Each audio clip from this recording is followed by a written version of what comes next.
And they just look amazing. So I just thought that the variety that were on these shelves, and I thought, oh, I'm totally intrigued.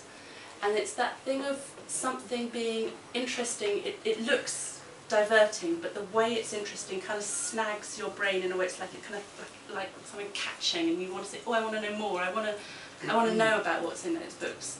And they're beautiful in a sort of superficially, just as a pure pattern. I think that's beautiful, but the real way it's beautiful is because I want to sort of dig at it. I want to think about it, and that was the shelf I chose.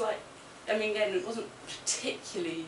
There were so many things that could have been. They were equally, could have been the choice. But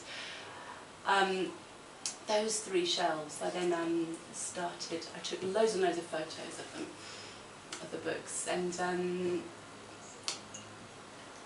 one of this one, the back of that, I was drawn to it. I was wanting to know what that was, and that turned out to be a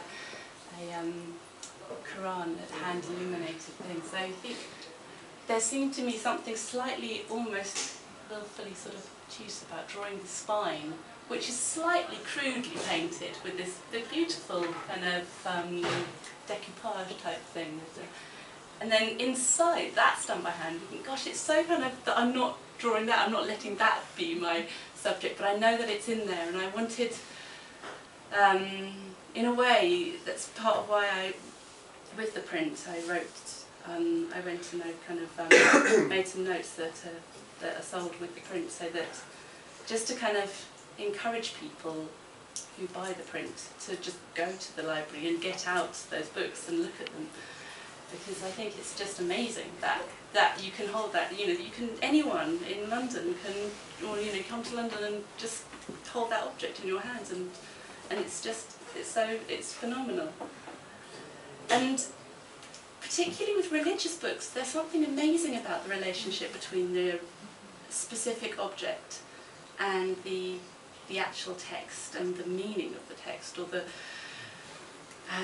idea of whether it's good God that said it, or whether there's this obviously great tradition for people to memorise religious texts, and then there's also the kind of problem of idolatry. You shouldn't worship the actual book. You shouldn't have things being so. I don't know exactly but the whole whether or not you're allowed to depict images of life or human beings in Islamic art. I think this is the period when you are, because I think there are some sort of natural forms in this.